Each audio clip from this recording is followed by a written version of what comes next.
My name is Kanto Bakker. My name is Haula El Haidi. Zvolani Mabunda. Me llamo Domingo García. My name is Maya. Ignacio Romero. Edith Baloy.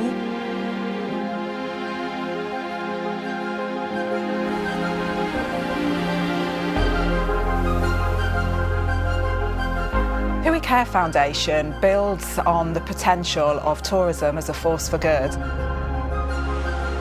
TUI Care Foundation wants to support the destinations and especially the people in the destination to get a better life, and that they also benefit from the tourism industry and from the travelers coming to their countries.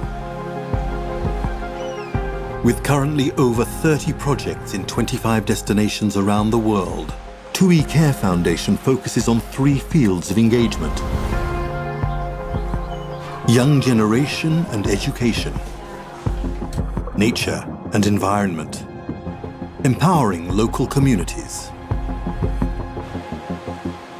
TUI Academies, empowering 10,000 disadvantaged youth to start a career in tourism. And that's really the start for a new life for them. Ahora puedo pagar el colegio a mi niño, puedo ayudar a mi mamá a comprarle su medicamento, puedo pagarme mis clases de inglés. Try something you never tried and you were scared to try, and you made it. They realized that you can do other things in your life. TUI Cares, enhancing entrepreneurship opportunities for local communities. The local producers, local farmers, they are not very well connected, and that's why we thought it's good to start cooperatives for the farmers, for the vineyard owners. No podemos estar constantemente luchando con químicos, eliminando especies vegetales, animales que nos rodean. Estamos conectando directamente con los consumidores que nos visitan, turistas que están en nuestros hoteles, en nuestros restaurantes, a los cuales pues, se les intenta potenciar el consumo de vino ecológico. Safeguarding nature and protecting the marine environment. Creatures get stuck in plastic and sometimes they die. I love to see nature that is clean and not with trash.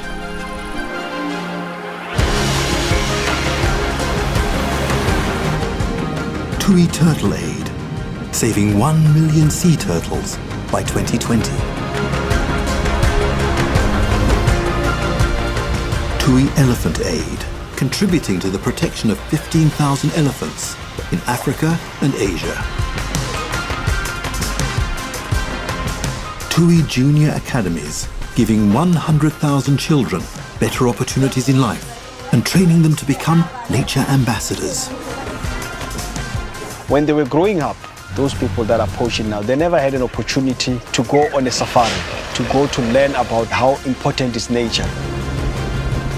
What we want to achieve is actually to change the mindset of young people of how they think of the environment.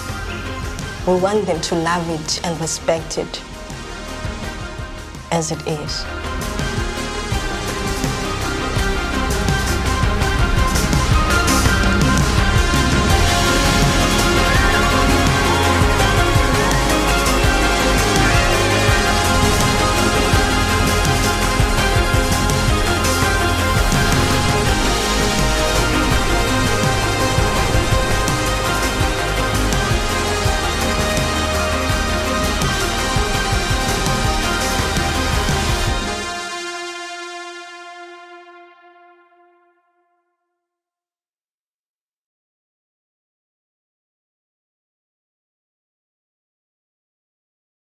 Aloha and good morning. My name is Jürgen Steinmetz, joining you from livestream.travel and eTurboNews in Honolulu. And today's event is for the World Tourism Network. And as you all know, World Tourism Network was started a little bit more than a year ago on March 5th in Berlin, Germany, on the sideline of an ITB trade show that never happened. We started with the rebuilding.travel discussion. And in the meantime, our discussion grew to have tourism professionals and tourism leaders in 127 countries. And we've been meeting frequently, several times a week, with various events. And we have been very active over the last year And in December, the Rebuilding.travel formed the World Tourism Network. World Tourism Network has now close to about 1,800 some members, also in 127 countries, and we're here again. For those of you that are not a member of WTN yet, you can easily become a member. They're both complimentary and paid options. And once you're a member, you can actually become part of our interest groups. We have a number of interest groups ranging from aviation to tour guides, to sustainable tourism, to agriculture tourism, weddings, honeymoon market, and public sector and so forth. So you should look at it. If you go to WTN.travel, you find our interest groups, or maybe even you want to start your own interest group, or you can just simply join us. With me also today is our co-host and co-founder, one of our co-founders, is Dr. Peter Carlo. He's joining us from College Station in Texas. And then we have a guest today. You see him already, Manuel Ferreira. He's joining us from the city where we started in Berlin. And Manuel is with TUI. And I think a lot of you, especially I see a lot of participants here in Europe, know very well what TUI is. TUI is probably, if not one of the largest or the largest tour operator in the world. They're based in Hanover, Germany.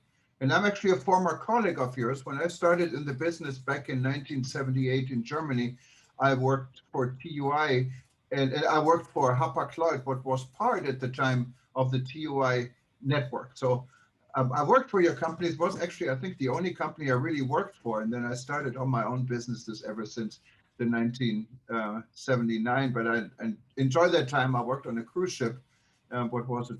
TUI with TUI guests, and we sold land arrangements in Morocco. Great time, good memories, and welcome, Manuel. But before we start, I let Peter say a few words, and then Peter can give the floor to Manuel, and he can tell us why we're here today. Hi, Peter. Good morning. You need to unmute yourself. Good morning to Hawaii. Good afternoon to the United States. Good evening to people in Europe. Good night to people further east.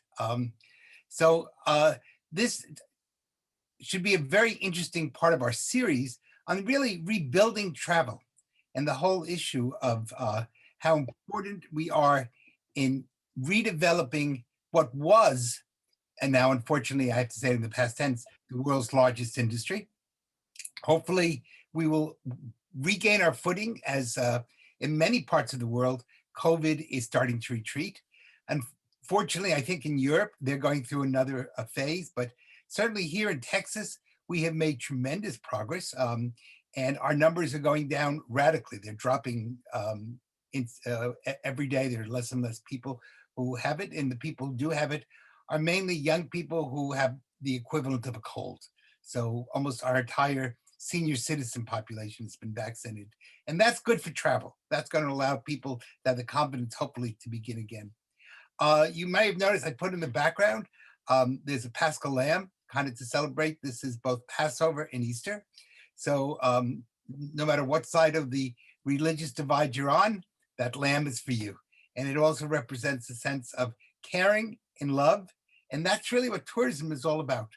So I had the privilege of speaking with Manuel a few moments ago. We both speak Portuguese, and I think Manuel is originally from Portugal. So I don't know which part of Portugal he's from, but I'm going to take a guess, maybe around Porto, something around that area. And I know Portugal extraordinarily well, and I'm going to turn the floor over to Manuel.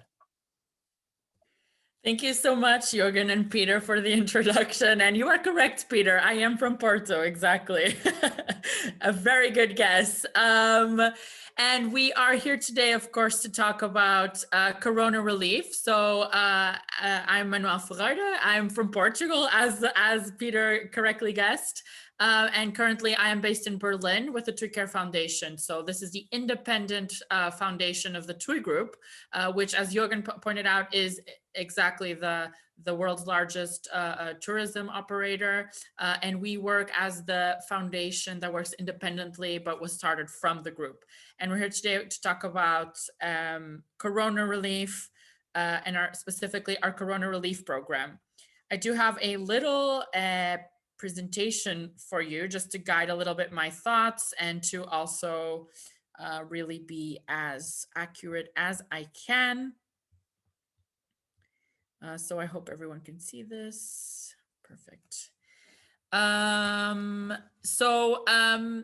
the COVID-19 relief program for tourism, I wanted to talk a little bit about the agenda that I had planned for us today. I would like to talk to you a little bit more about the TUI Care Foundation for those of you who are not really familiar with the work of TUI's foundation, and to talk about the partners that we have engaged with for this project.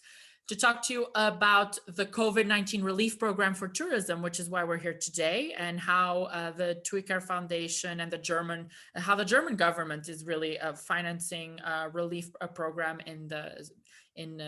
for the recovery of the tourism destinations, and how the TUI Care Foundation and Impact, our partners, are helping with the implementation of the program. Then we're going to talk a little bit about what kind of participants we have, hear from the businesses themselves, and have a Q&A. So then I would also give you the floor to ask any questions you would have about the program. So a little bit about the TUI Care Foundation and our partners. The TUI Care Foundation builds on the potential of tourism as a force for good. So here we really want to engage the holiday makers and TUI customers, of course, to contribute to communities all over the world and give back to the travel destinations that have given our holiday makers so much. We work globally, but act locally. And we work mostly with partnerships with international organizations that have already social projects on the ground in these tourism destinations and that are creating long-lasting impact. So we channel, especially through the book flow, where holiday makers contribute when they're booking their holiday packages with us. They channel these funds to TUI Care Foundation, and then we can really support these organizations in implementing their projects. But as you can see, for our COVID-19 relief program, which is fully funded by the German government, not a single penny from TUI goes into this project. This is something that is different for the project in particular. And the TUI Care Foundation works independently from TUI and is based in the Netherlands, whereas TUI Group, as Jürgen pointed out, is based in Hanover, Germany. TUI Care Foundation's key fields of engagement are in education, in environmental protection, and economic development. So these are the three key areas that TUI Care Foundation usually operates in. However, in our vision, we are seeing that due to the current circumstances of the world, and here you have a bit, you can also check a list of our ongoing projects in our website, tuicarefoundation.com. We are really present over 30 projects in 25 destinations worldwide. But beyond these fields of engagement, we are seeing that there truly is a need to be involved in corona relief activities due to the effect of the pandemic in our industry. And to help overcome these effects, we have launched a series of projects. And here it's interesting because it's not only just about the partnerships that we establish with organizations that are already running projects, but we are initiating our own projects. So this is a big, let's say, novelty for TUI Care Foundation. So still in this aspect of partnerships with local charitable organizations and NGOs, we have launched the 100 Helping Hands program. And also the Food Security Initiative in order to support food banks and tourism communities to cover the basic needs of populations in times of crisis. But then our own initiated projects. So within this Food Security Initiative, we have our own self-initiated project in Mexico called Community Changemakers.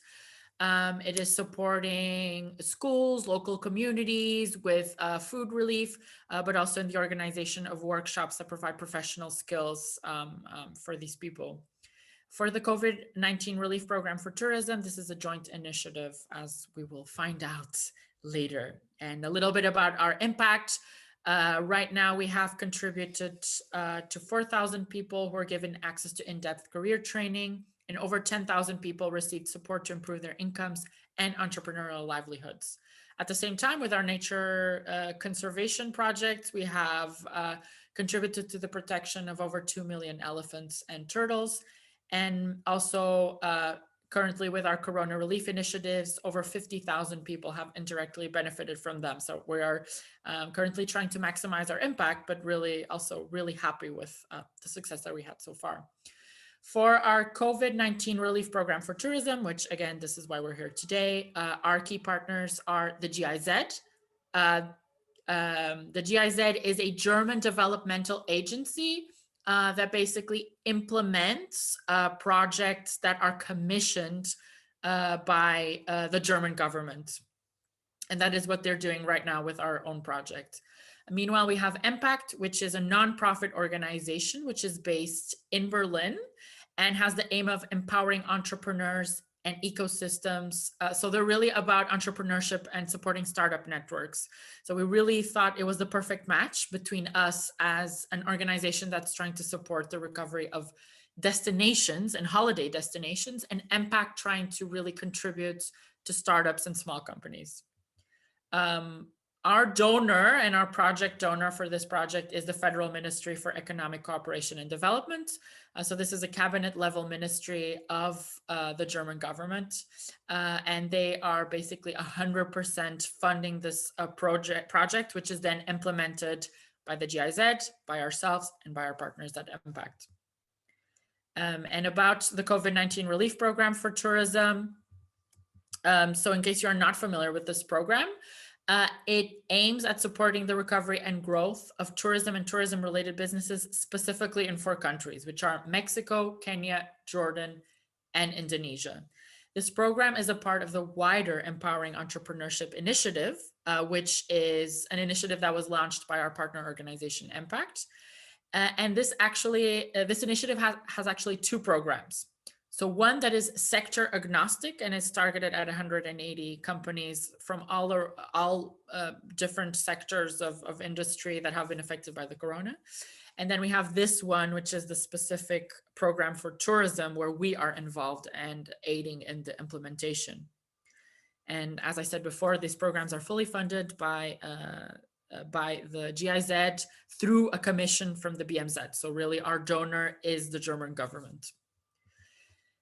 So what's in it for the participants, and not talking specifically about what this program entails. So the program has 3 key pillars. The first one is, of course, the funding, is the financial support that comes from the German government. And the other 2 pillars are related to a more knowledge transfer components. So we have expert workshops that are done by TUI Group colleagues. These are online web series on a series of management related topics to really support these small businesses in recovering from the pandemic.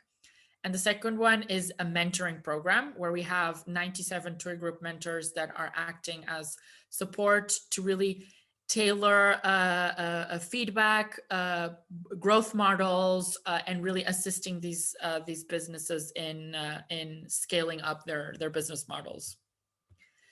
We had our application period back in September. We had over 1,000 applications. And then we had the selection throughout November with the assistance of TUI Group.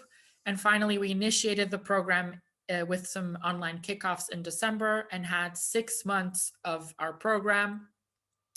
And the first program was more focused on these online trainings, as I said.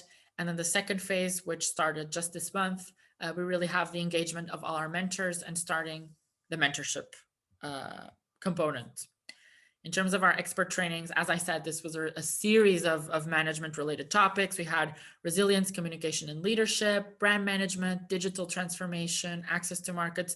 So really all topics that are related not only with the future of tourism, such as sustainability, that was a big topic, but also about what is needed to recover and grow throughout the coronavirus pandemic. And these were done through a series of online web series with live Q&A sessions with the participants. And they were also encouraged to do mandatory personal assignments that they'd then have to report on. So we really thought that this was the way to maximize the educational experience and all this knowledge transfer that comes from TUI Group as a leading tourism business. Meanwhile, the mentoring program, which was kickstarted this month, is really composed of monthly sessions and weekly check-ins with the participants, personalized analysis, and then the mentors also connect with themselves to share resources and within, of course, what is not confidential for the TUI group, share as many resources as they can with the participants of the program. And as I said, the TUI group has really been an important force in the delivery of these knowledge transfer components, because although there is no involvement whatsoever from TUI group for the financial side of the project, they are really being the heavy lifters of the knowledge transfer component, because they supported in the selection of the programs. They are the mentors for our program, and they also provided with all the online workshops that we are providing to our participants. And now on the side of the participants, so who are these businesses that are in these 4 countries? So we had, as I said, a lot of applications coming in. We had over 1,000 applications over these 4 countries. In the end, we could only interview 202 for what we wanted to be these 150 last spots for the tourism business that gets supported through the program. We have everything. And when I mean everything in the tourism industry, I mean tour operators, B2B service providers, even digital platforms, accommodation, which includes hotels and resorts, hostels, eco lodges, even glamping solutions in Mexico. We have hospitality, even a museum, travel agencies, tourism consumer goods producers. So they produce food or other consumer goods that are sold directly to tourists, but also tourism consulting companies and social enterprises.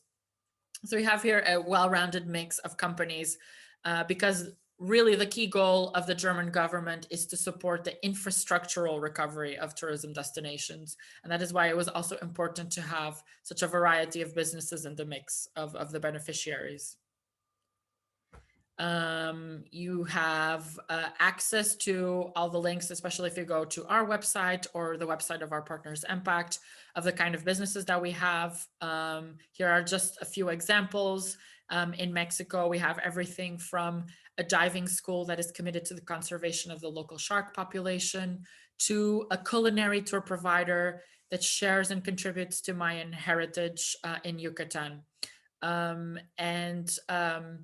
We really wanted to highlight businesses that have a high potential for community impact or environmental impact. So we really wanted to see not only small businesses, but businesses that really represented the future of travel, which is sustainable travel. And this was really an important aspect for us.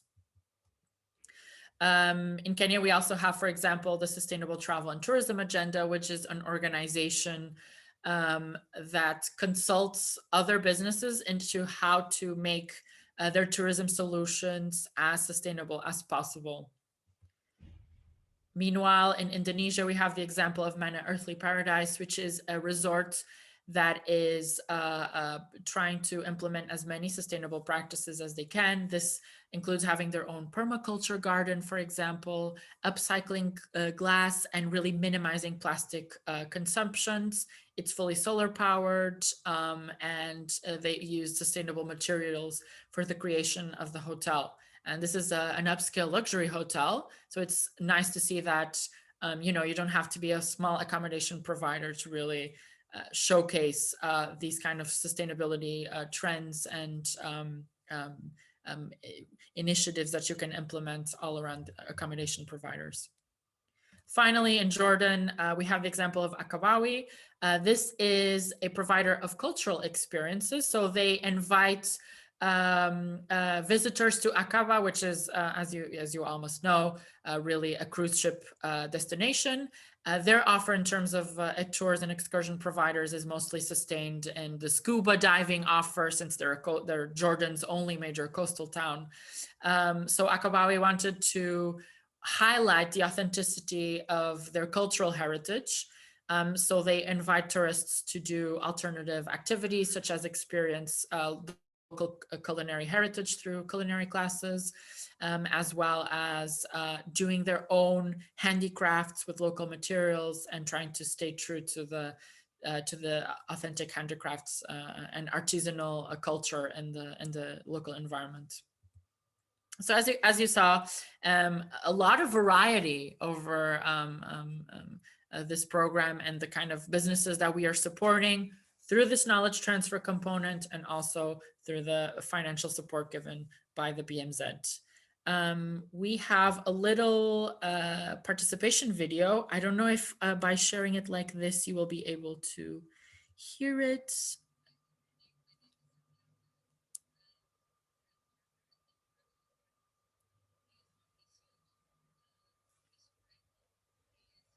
I don't think we can hear it. If you have a speaker, maybe you want to hold your microphone on it. Sometimes that might help.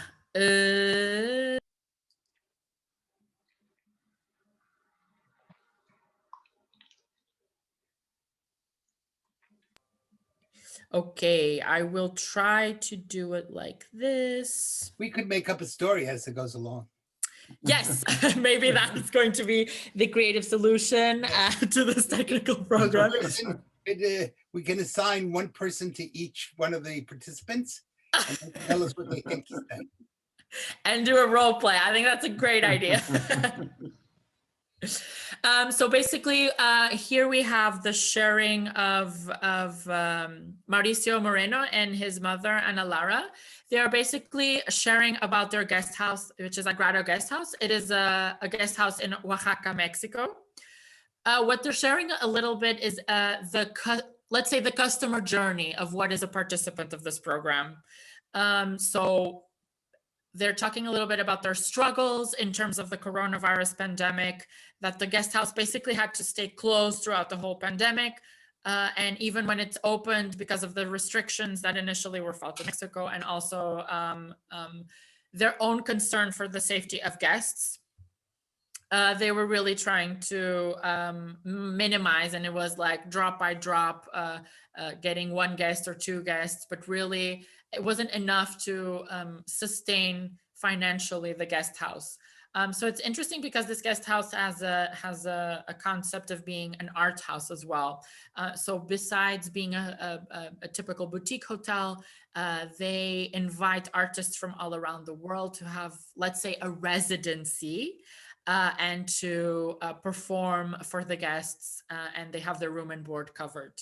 So this is their innovative approach to having an art setup and an art community located at the guest house. So again, they're talking a little bit about their difficulties and what was their, let's say, customer journey throughout the program, that they were really interested in this digital transformation workshop, and that it really helped them a lot with figuring out new solutions for their website.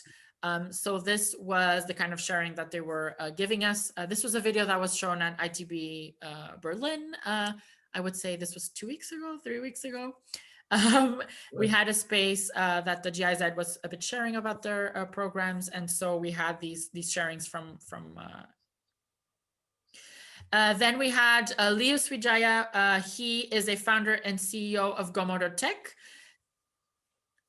So they are focused more on supporting big OTAs with digital solutions. They supply them with the inventory, basically. So again, really problematic for them for due to the corona pandemic. They really had a drop in sales, and they're talking about as well the impact that this program had in them, even topics that were maybe not as relevant for them as a digital platform. For example, sustainability. They really saw that even though it's maybe not targeted fully at them, they still have learnings from this kind of knowledge transfer that they can apply to their day-to-day business. So this was, of course, a bit of sharing from our participants. Again, hopefully you were able to have access to the ITV Now platform, because this was something that we shared back at ITV. And of course, I can share with you these specific sharings that were taken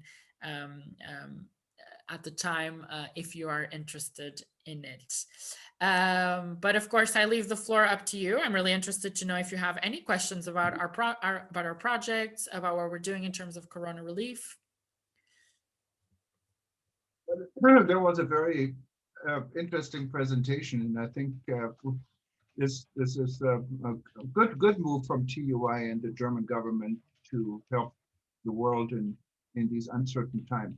Probably the most pressing question is from many of us: is it too late to still work with TUI on this, or are there more opportunities, or what are the options for the industry? Sorry, Jürgen, can you repeat the question? In which way do you mean that?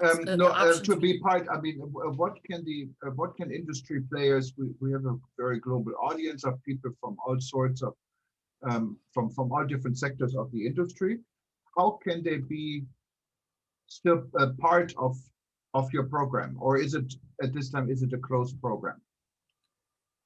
So at this time, since we have closed applications and we are currently running the program, I think it's just important to really highlight this kind of program to see that the hardships that are being felt in the tourism industry are not only by the big players, but also about these small businesses. I mean, SMEs in tourism have really felt let's say the bulk of the coronavirus pandemic. And I think we as players, what we can do is, do our best to try to, recover and try to resume travel as much as possible following the safety measures, of course, for our travelers, but really trying to kickstart, because I think, the only way that we can ultimately support these companies, even through these kind of relief activities, which are, let's say, as a first aid response to the pandemic, the long-term recovery will only happen if we have travelers coming back to the destinations. So this is how I think we can all get involved. If you're talking about the program itself and direct involvement with the project, for me, it's more about, raising awareness that companies such as TUI are doing this, companies such as TUI are doing this, but also that, it's up to all of us as big players in the industry to have these kind of programs and support the travel destinations. Yeah, and I think you can probably become a mentor for other organizations to follow your footsteps, not only in Germany and other countries, and see what they can do on their own.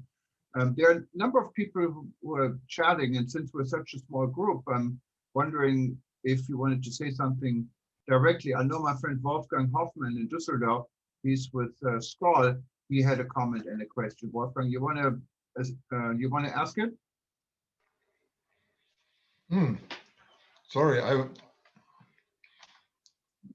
Sorry, I was just taking a bite. That's why I had switched off my camera, because it's dinner time in Germany. Yeah, it's very interesting because I did work 18 years for TUI. So I'm always keen to see what TUI is doing. And I saw this project in Oaxaca, and my wife's family, they live in Puebla. And very often they go to Oaxaca as well, because it's one of the tourist spots. So I sent a photo to them, and two of their nieces, the nieces of my wife, they are in ecological projects as well. So maybe they can contact this. They can stay there anyhow when they travel, and then they can talk about whatever is you can talk when you are in literally the same sort of business. So it's good to learn and good to pass the message. Thank you, Wolfgang. There's, is it Colin Bidewell? Had a comment and a question. You wanna go ahead? Yeah, thank you. Hi, Manuel. Good to meet you. I'm a management consultant from the UK. Normally I think when governments sort of shove lots of sort of pots of money to people, they want to know what's in return for them, or society in return. And part of that is obviously around sort of sustainability. I was trying to map some of the content to the Sustainable Development Goals, and I was struggling a bit basically. So did you did you adopt the SDGs within your sort of program approach? Is that how you invite pitches? Because I don't think awareness of what sustainability is all about, if I can say it properly, it's late in the evening. And everyone's got common, different understanding of the common terms of reference. And I didn't see a common term of reference, i.e. the SDGs here. So I think for my benefit, maybe others on the call, it's just kind of useful to understand to what degree the SDGs were adopted in the program, given that it's, what we hear is a publicly funded organization or initiative. Right, that is a great question, actually, Colin. So unfortunately, I was not here for the initial conceptualization of the project, since I only started working with the project in September 2020. But I do have my colleague on the call, Joost Neumann. He is my boss. He is the head of economic development for TUI Care Foundation. So it is under his umbrella of responsibilities, this project. Maybe he can answer to you about this question pertaining to the UN's SDGs. Yeah, sure. Good evening, everyone. Really nice meeting you, and thanks for the kind introduction, Mani, and the great presentation. Really enjoyed that one. Sorry about that. So yeah, indeed, like it does, of course, happen in the framework and context of the Sustainable Development Goals of the United Nations. Like the German government would not fund anything that isn't like happening in the context of the SDGs. There's no specific target when it comes to a particular SDG, but you could you see, first of all, we look at startups and young enterprises, small and maximum medium enterprises, which is from an economic development perspective, very important. We look at gender equality in terms of the participants. We look at life on land, for example, since we have a lot of rural enterprises in our portfolio, meaning we really try to focus and look at tourism businesses that do diversify from sun and beach and bring guests and holidaymakers to rural areas in these destinations.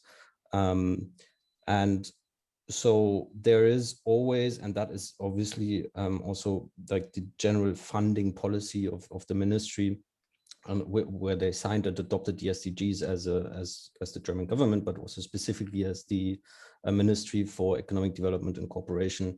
All and everything they do happens in the context of SDGs. We did not contextualize it specifically. We have our own ambitions and our own targets, but always respecting the SDGs, and would never kind of violate, you know, the vision that the SDGs is putting forward for the sustainable development of the globe until 2030.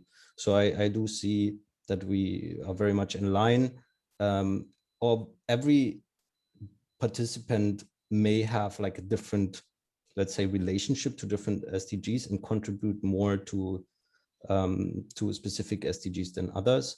But we don't necessarily focus on just supporting participants that focus on life on land or peace and justice or gender equality or no poverty, for example.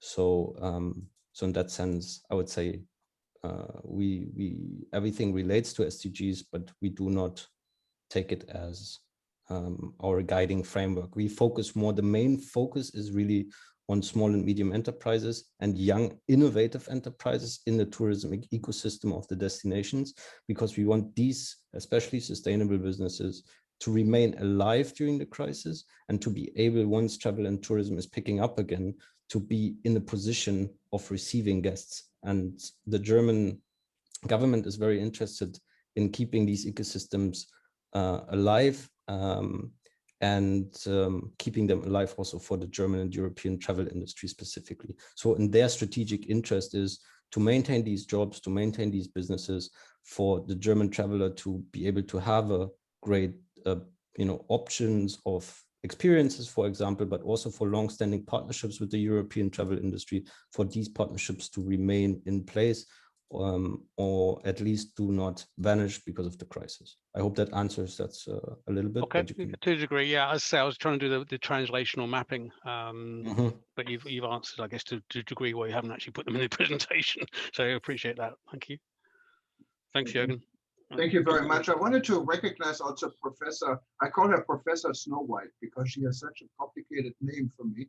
I guess as a German English speaker, you don't really understand Serbian names that much, but Professor Snow White has been a good friend. She has attended I think, almost every event we had, and she heads our educational interest group, and she's based in Serbia. Professor Snow White, I'm just wondering, you're listening to what we hear about.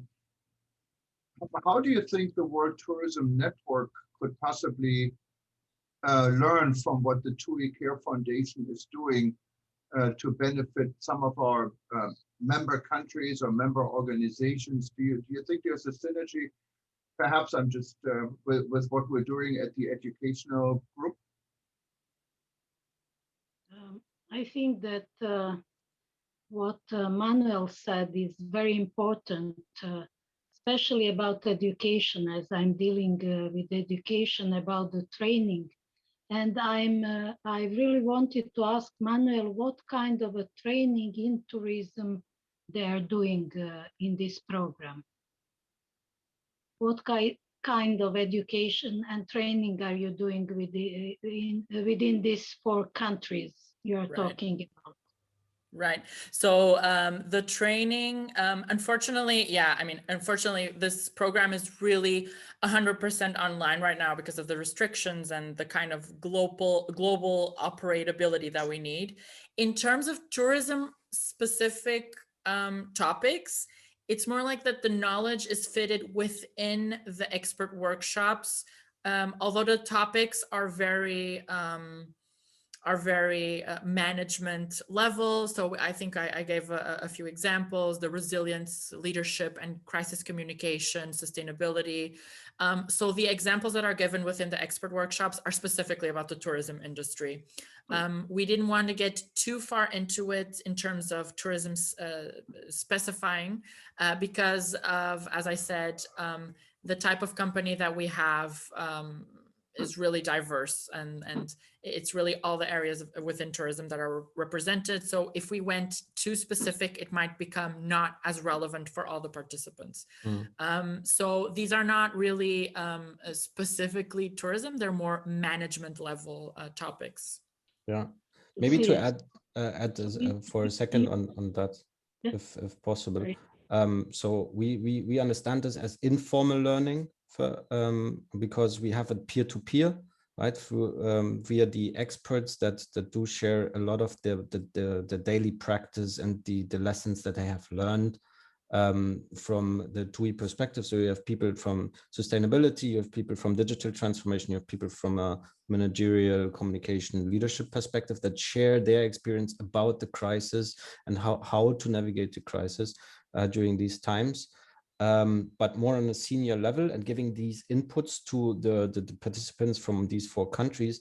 And then on top of that, you would have the mentoring component that takes one-on-one mentoring, where we try to address the specific needs that the businesses share with us, where they tell, okay, we have problems with, for example, financial management, we have problems with communications, fundraising, you name it, there's lots of problems that they face. And then we would try to match them based on these needs with more than or almost 100 mentors that have volunteered from across the business to say, I'm happy to take this on because I know something about fundraising, because I know something about financial modeling, because I know something about communications. And then they eventually do that for 3 months to really start this peer-to-peer conversation, to try to build up their capacity to get some hope, get some support, get this international community going, in order to navigate the crisis a bit better. But this is by no means formal education that is, providing you with a certificate or is connected to a university, for example. Yes, or hands-on education. Yes.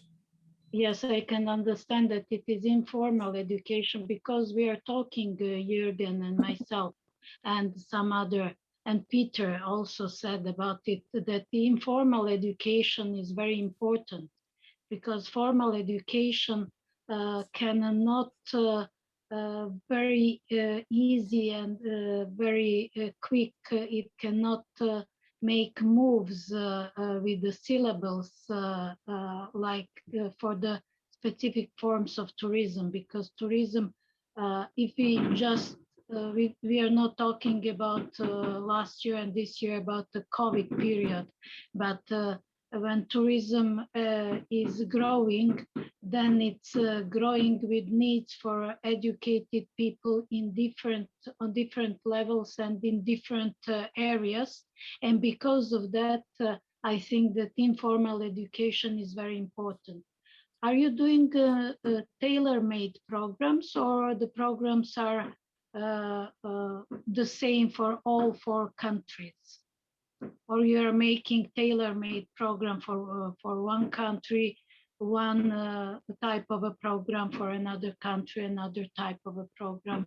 Do you do like that? In terms of the online workshops, they are general for all 4 countries, but then the mentorship component is really personalized because we have one mentor per business or one mentor for 2 businesses. So then we thought that the training is a more generalized approach of this informal learning, and then the mentorship would be this more targeted and individualized, tailor-made component of the program.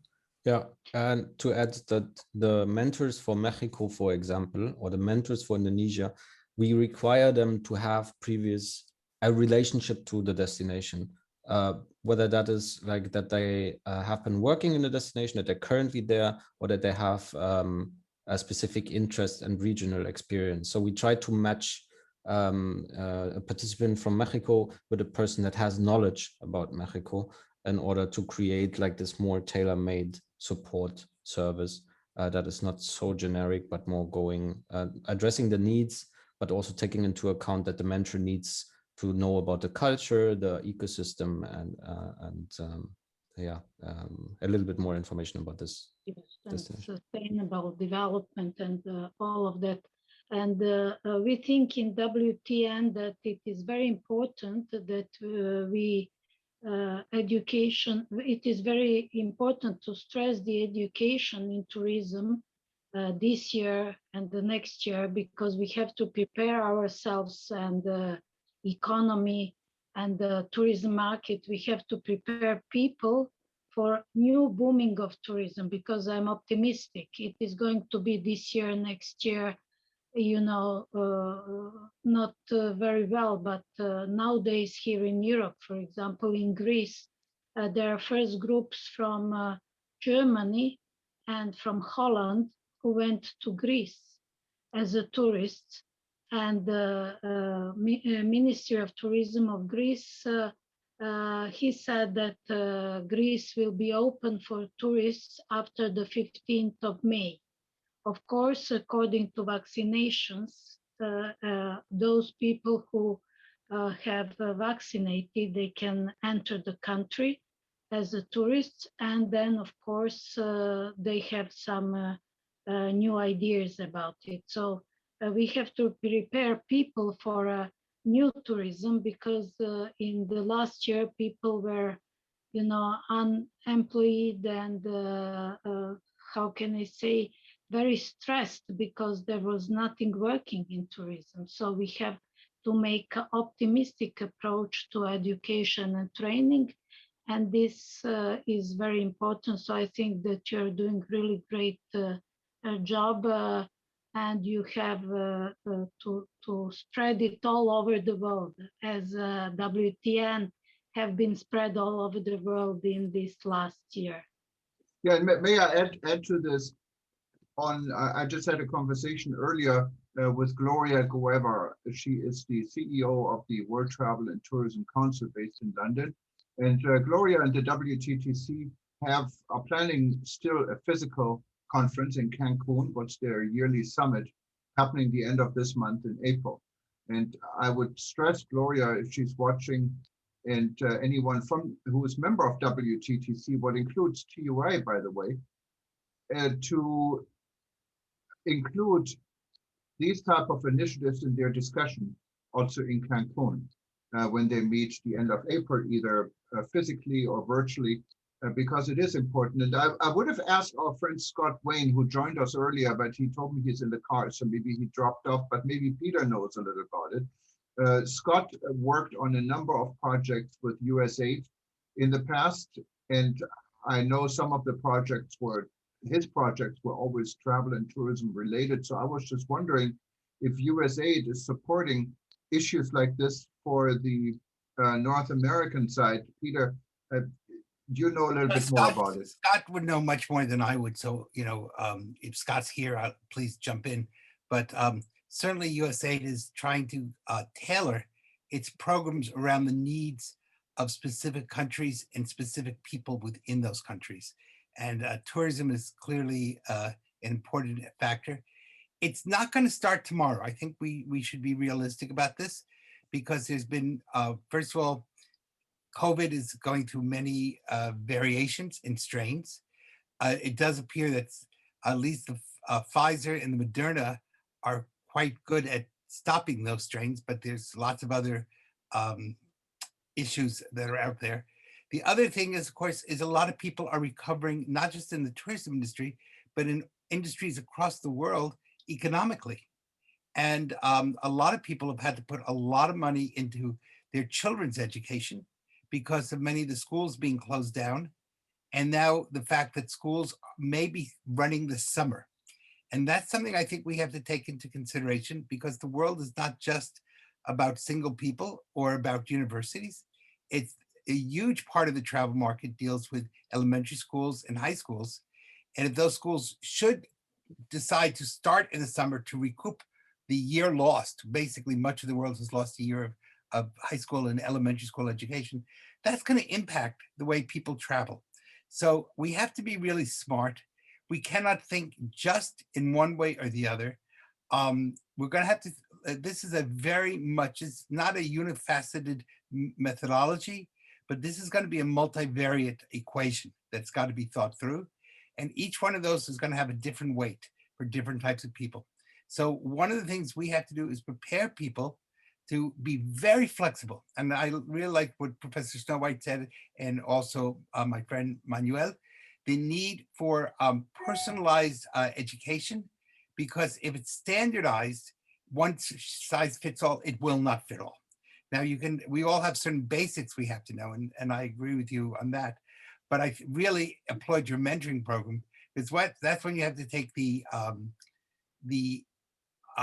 general and make it to the specific, and how it, because in the end, it only matters how it affects your business.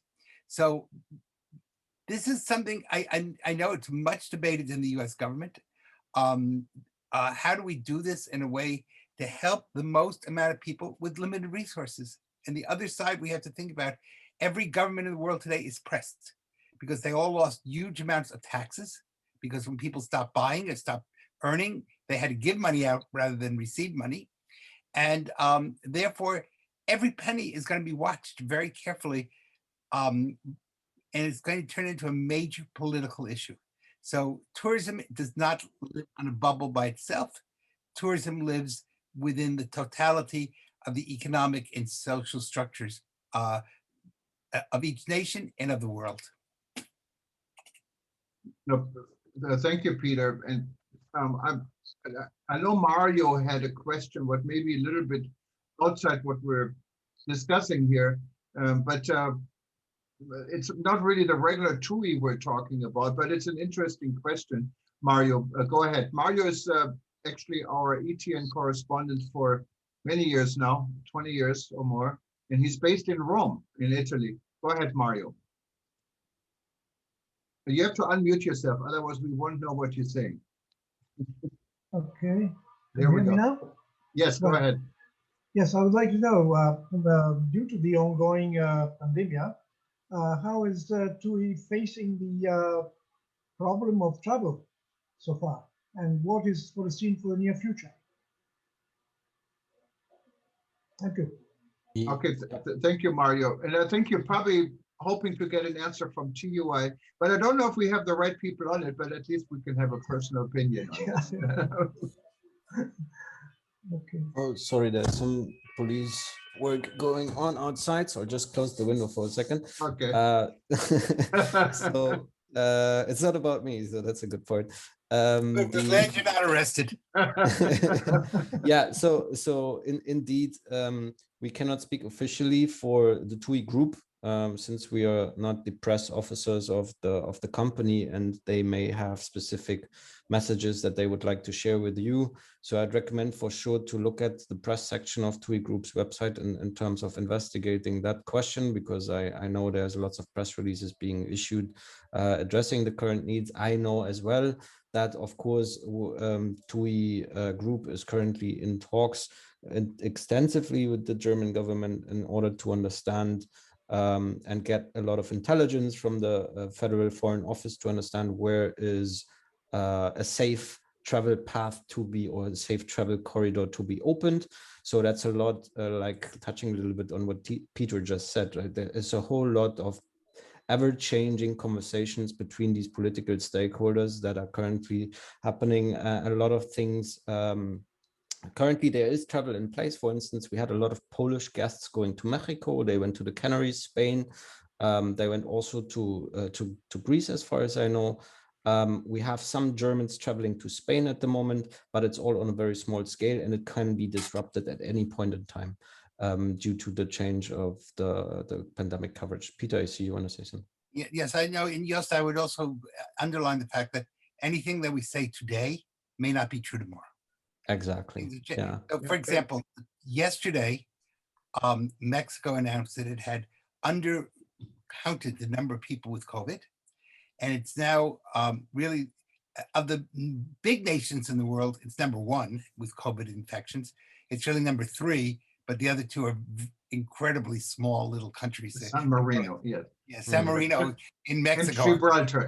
Very different worlds. Well, one is an apartment house in Mexico City, basically. So and of course percentages, but that impacts tremendously how people travel. And so one of the things we're going to have to think about is people are going to be a lot more fearful of putting down deposits without knowing that they can get their money back if the situation changes. And we have to be very, very flexible. Yeah, and it's the whole thing, unfortunately, not only in this country here in the United States, but also in other countries. And I'm following the news in Germany as much as I follow the news in the US, becomes highly politicalized. I mean, when you're referring about the traffic to Mallorca from Germany, exactly, it has become a big political discussion in Germany, and it really shouldn't. There are two different issues. It's the same here in the US. And I think that this world needs to separate the issues a little bit and not politicalize this enormous crisis, specifically when it comes to the travel and tourism industry. But this is just my humble opinion. But I'm wondering, we're about in an hour into this discussion, but it's usually, the time we do for this event. This was highly interesting. And I'm wondering if there's any more last questions or comments from anyone. Feel free to raise your hand and we give you the microphone. If not, this is a good time probably to end. Yes, no, this is wonderful. And I wanted to give the last word, of course, to our guests, Manuela and Jost. And before we do this, just a reminder, we have a number of interesting discussions coming up. And I hope what we get out of this, first of all, maybe Professor Snow White, to see how we can help to implement these ideas were being presented today within our own structure at World Tourism Network. And my message to Gloria, if she's watching, for WTTC in Mexico, to put these type of initiatives on the agenda one way or the other, and she may have already done that, because I think it's important for the industry to become mentors and help others that are also suffering or even more suffering to be able to survive and stay in good spirit going through this enormous crisis we're all still facing. Yes. Now, there are two events coming up, and I don't want you to miss it. You can find it at worldtourismevents.com.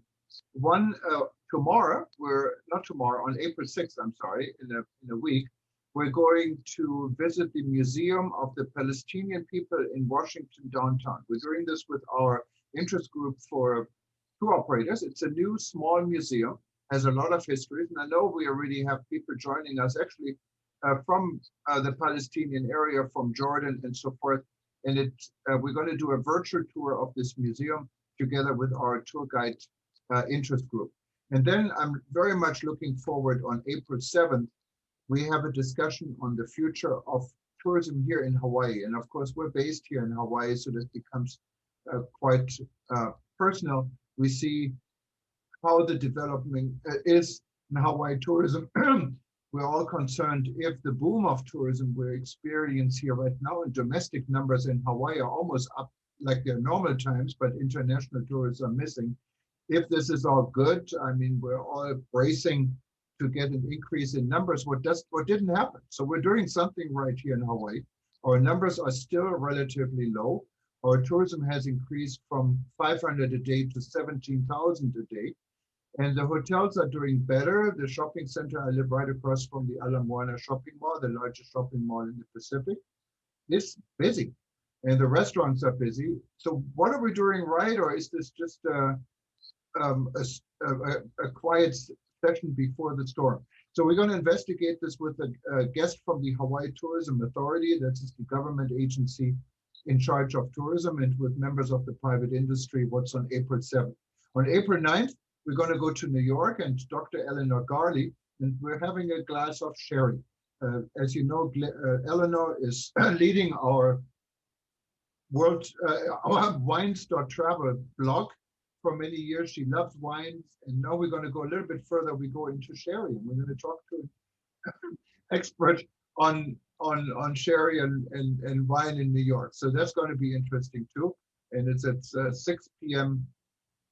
In New York. The Hawaii event on April 7th will be the same time as this one, in the morning Hawaii time. And we're expecting you to be there. Hopefully you can sign up at worldtourismevents.com. And if you wanted to listen to the rest of this event, I know many of you are now live on Itobo News and on our social media. You can do this. We're going to rerun this later on this afternoon Hawaii time, or in the evening, late evening European time, for the next 24 hours. So you can listen to it over and over again. And then, of course, it'll be an archive. And we have our archive at livestream.travel. And you can also read about it in this upcoming story on Itobo News. But it has been a pleasure having you, Manuel, as a guest today, and Joost Neumann from Berlin, one of my most favorite cities in the world. I'm originally from Düsseldorf, but I always, have to humbly admit, I love Berlin. It's such a great city, and so many positive vibes in Germany, and almost getting homesick looking at you, knowing you guys are in Berlin. But anyways, Manuel, thank you so much for attending. I give you and Joost the last word. Well, from my side, I'll go first and I'll let Joost finish. From my side, really thank you everyone for being present. And we always appreciate the opportunity of really highlighting the good work that we're doing. And it's not like we're selling something sexy, like an innovative experience or a product. We're selling really a relief fund, but these are the conversations that we need to have in the current circumstances and the current state of the industry in general. And so really thank you. And of course, if from your side, you can do your help in supporting us by spreading the word and gaining awareness about this kind of projects, that would really mean a lot to us. So thank you so much, Jürgen and Peter as well, for hosting us. It's our pleasure. Thank you very much. I don't know if Joost wanted to add anything. I don't want to ignore him, since he's Manuel's boss, that's very important. Just one sentence. I think tourism and travel has a great opportunity to be a motor and driver of development globally, and really create jobs and support to the SDGs that Colin mentioned in the very beginning. And we advocate for public institutions, institutional donors and governments to allocate more money to tourism in order for us to be able to create this sustainable future that we all strive for. So this would be my last word. Thanks very much for listening in, and if you're interested, reach out to us anytime. We'd be happy to respond. Thank you very much, Joost, Manuel. Schönen guten Abend nach Berlin, and aloha from Hawaii.